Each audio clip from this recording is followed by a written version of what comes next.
പ്രിയപ്പെട്ടവരെ, എന്റെ പേര് മിശ്രിയ. ഞാൻ ഗവൺമെന്റ് UPS നിയമം സ്കൂളിലെ 7ാം ക്ലാസ്സിൽ പഠിക്കുന്ന ഒരു വിദ്യാർത്ഥിയാണ്.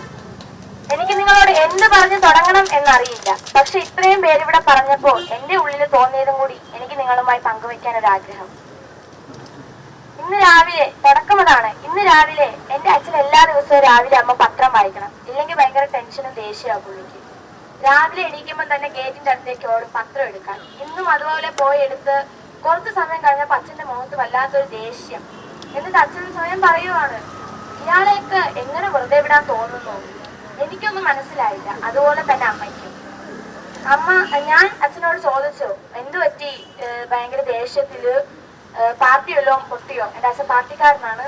സോ അങ്ങനെ ചോദിച്ചപ്പോ അച്ഛൻ പറയുന്നത്, അതല്ല, ദിലീപിനെ വെറുതെ വിട്ടു. എനിക്ക് കാര്യം അറിയാം, പക്ഷെ എനിക്ക് അച്ഛൻ എന്തുകൊണ്ട് ദേഷ്യപ്പെട്ടു എന്നതിന്റെ അർത്ഥം മനസ്സിലായില്ല. ഞാൻ അച്ഛനോട് വീണ്ടും ചോദിച്ചു, ദിലീപ് രക്ഷപ്പെട്ടോ, എന്തു പറ്റി എന്ന് ചോദിച്ചു. അപ്പോ അച്ഛൻ പറഞ്ഞു, പത്രത്തിൽ ന്യൂസ് വന്നു, 6 പേരെയും ശിക്ഷിച്ചു, എന്നിട്ട് എന്തുകൊണ്ട് ദിലീപിനെ ശിക്ഷിച്ചില്ല? അതാണ് ചോദ്യം. അതാണ് എന്റെയും ചോദ്യം. ദിലീപിനെ ശിക്ഷിച്ചില്ല, എന്നാൽ ബാക്കി കൂടെ ഉണ്ടായിരുന്ന 6 പേരെയും ശിക്ഷിച്ചു. എന്തിനാണ് അത് ചെയ്തത്? ജനങ്ങളുടെ കണ്ണിൽ പൊടി വാരിയിടാനോ? അതോ 6 പേരെ ശിക്ഷിച്ചു എന്ന് ആ ഒരു സംഘടനയ്ക്ക് വീമ്പ് മുഴക്കാനോ? ദിലീപിനെ ശിക്ഷിച്ചില്ല, ബാക്കി 6 പേരെ വെറുതെ വിട്ടെങ്കിൽ ദിലീപിനെ ആദ്യം ശിക്ഷിക്കണമായിരുന്നു. കാരണം ലോകമെമ്പാടും അദ്ദേഹം വലിയൊരാളാണ്. നമുക്ക് ആർക്കെങ്കിലും ദിലീപിനെ അറിഞ്ഞുകൂടാ എന്ന് പറയാൻ പറ്റുമോ? ഈ കൂട്ടത്തിൽ നിൽക്കുന്ന ഒരാൾക്കെങ്കിലും ദിലീപിനെ എനിക്കറിയില്ല എന്ന് പറയാൻ പറ്റുമോ?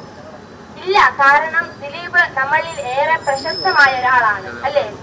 ഞാൻ പണ്ട് ദിലീപിന്റെ സിനിമയൊക്കെ ഒരുപാട് തവണ കണ്ടിട്ടുള്ള ഒരാളാണ്. പക്ഷെ ഇപ്പൊ എനിക്ക് സത്യം പറഞ്ഞാൽ ദിലീപിന്റെ പേര് കേൾക്കുമ്പോ തന്നെ എനിക്ക് ദേഷ്യമാണ്, വിഷമമാണ്. കാരണം എന്റെ അച്ഛൻ അത് പറഞ്ഞ ശേഷം എന്റെ മുഖത്തേക്ക് നോക്കിയിട്ട് പറഞ്ഞു, നിന്നെ ഇനി എങ്ങനെ വളർത്തും? നീ വളർന്നു വരുന്ന സമൂഹവും ഇതുപോലെയാണ്. എന്റെ അച്ഛൻ മാത്രമല്ല, ഇവിടെ നിൽക്കുന്ന പലരും അച്ഛനാണ്. അവർക്കും കാണും പെൺമക്കൾ. ഇതുപോലെയുള്ള പല അച്ഛനമ്മമാർക്ക് ഭയമാണ്, എങ്ങനെ ഈ സമൂഹത്ത് പെൺകുട്ടികളെ വളർത്തും, പെൺകുട്ടികൾക്ക് ഇനി ജന്മം കൊടുക്കണ്ടേ എന്ന് പലരും ചിന്തിക്കുന്നുണ്ട്. കാരണം ഇതുപോലെയുള്ള സാമൂഹ്യ ദ്രോഹികൾ ഇവിടെ അഴിഞ്ഞാടുന്നത് കൊണ്ട്. എന്തുകൊണ്ട് ഇതിനൊന്നും എതിരെ ഗവൺമെന്റ് നിൽക്കുന്നില്ല? ദിലീപിന് പണമുള്ളത് കൊണ്ടോ? അതുമല്ല അദ്ദേഹം സിനിമാ നടനാണെന്നുകൊണ്ടോ? അദ്ദേഹം എന്നൊരു വാക്കിന്റെ അർത്ഥം അത് ദിലീപിന് ഒരിക്കലും ചേരില്ല. കാരണം അദ്ദേഹം എന്ന് ബഹുമാനത്തോടെ സ്നേഹത്തോടെ നമ്മൾ ഒരാളെ വിളിക്കുന്നതാണ്. ദിലീപിനെ പോലെ ഇനി എത്ര പേർ ഈ നാട്ടിൽ ഇനിയും വരും? ഒരിക്കലും ഒരു പെൺകുട്ടിക്ക്, ഇപ്പോൾ എല്ലാവരും പറയുന്നുണ്ട് പെൺകുട്ടികൾക്ക് ഇറങ്ങി നടക്കാം, കുഴപ്പമില്ല. പക്ഷെ പലയിടത്തും പെൺകുട്ടികളെ വീണ്ടും അടച്ചിട്ടിരിക്കുകയാണ്. എന്തുകൊണ്ട്? മാതാപിതാക്കൾക്ക് ഭയമാണ് പെൺകുട്ടികളെ പുറത്തിറക്കാൻ. ഇനി അവൾ പുറത്തിറങ്ങുന്നിടത്ത് അവളുടെ ചുറ്റും എത്ര പേർ, ദിലീപിനെ പോലെ എത്ര പേർ വരുമെന്ന്. സിനിമാ നടന്മാർക്ക് പോലും അപമാനമാണ് ദിലീപ്. എന്റെ സുഹൃത്തുക്കള് ദിലീപിനെ കുറിച്ച് പറയുമ്പോൾ 100 നാവാണ്. എനിക്കും 100 നാവായിരുന്നു. കാരണം നമ്മൾ ഏറെ സ്നേഹിക്കുന്ന ഒരു സിനിമാ നടനിൽ ഒന്നായിരിക്കണം ദിലീപ് ഇതുവരെയും.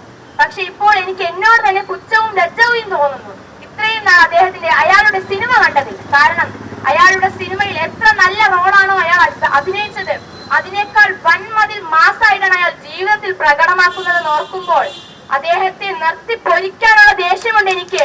പച്ചയ്ക്ക് കത്തിക്കണം ഈ ജനക്കൂട്ടത്തിന് മുന്നിലുണ്ട് അയാളെ. എല്ലാവരോടും ഇതുപോലെ ഒരു സാമൂഹ്യ ദ്രോഹിയെ ഇനി വെച്ചോണ്ടിരിക്കരുതെന്നും കേന്ദ്രത്തിനോടായി ആവശ്യപ്പെട്ടുകൊണ്ട് നിർത്തുന്നു. നന്ദി, നമസ്കാരം.